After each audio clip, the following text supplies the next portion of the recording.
Alors, je voudrais vous parler des béquilles, dans tous les sens du terme, effectivement, au sens figuré comme au sens propre. Mais je voudrais remarquer le point intéressant, c'est que quelqu'un qui marche avec des béquilles, il a déjà une déformation qui se produit. Parce que le simple fait qu'il s'appuie sur la béquille fait qu'il ne marche pas normalement.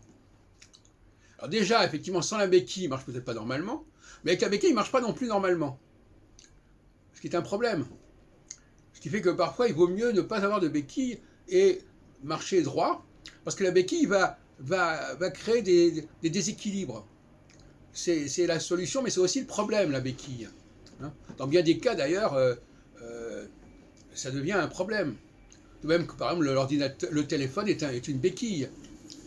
Dans les groupes que j'ai fréquentés à une époque, eh bien, dès qu'on posait une question, hop, les gens regardaient leur téléphone pour avoir la réponse. Bon, ben ça c'est une béquille parce que eux-mêmes ils n'ont pas il n'y a pas un travail de mémoire, de recension, de collection qui se fait correctement. La béquille va se substituer à ce travail. Bon, donc ça va pas. Donc méfions-nous des béquilles parce que elles vont déformer notre processus de fonctionnement. Bon. Alors,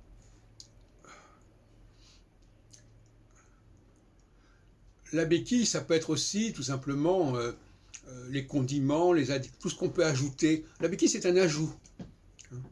Alors tout à l'heure, l'autre jour, je discutais avec un garçon, parce qu'actuellement, je fréquente des gens qui sont assez jeunes, qui sont dans la trentaine ou moins, et on parlait d'Internet. Et je lui disais, alors, eh bien, finalement, ce garçon qui avait une trentaine d'années ne savait pas se servir d'Internet correctement. Par exemple, beaucoup de gens, par exemple, quand ils rencontrent quelqu'un, disons, d'assez connu, ils ne vont pas regarder sur Internet pour savoir qui est cette personne.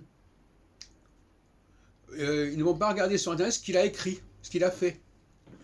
Alors, normalement, le réflexe, le premier réflexe, c'est de regarder sur Internet, bon, on vous présente quelqu'un, qu'est-ce qu'on dit sur Internet à son sujet? Ça me paraît la moindre des choses. Mais ça n'est pas encore entré dans les mœurs. Et alors, à ce moment-là, effectivement, vous dire, ah oui, mais c'est une béquille. Là, dans ce cas-là, non, c'est peut-être une béquille, mais en même temps, cette façon de savoir, de faire l'effort, qui est quand même relativement facile, parce qu'il ne s'agit pas de lire les ouvrages d'un auteur, mais il s'agit de savoir ce qu'il a écrit. Et beaucoup de choses qu'il a écrites, on peut les trouver sur Internet, sous forme d'articles, sous forme d'études, de vidéos, etc. Donc, on n'a pas d'excuse quand on rencontre quelqu'un qui a fait quelque chose, et pour savoir s'il a fait quelque chose, il y a des gens où on ne sait même pas s'ils ont fait quelque chose, mais on regarde à qui on a affaire.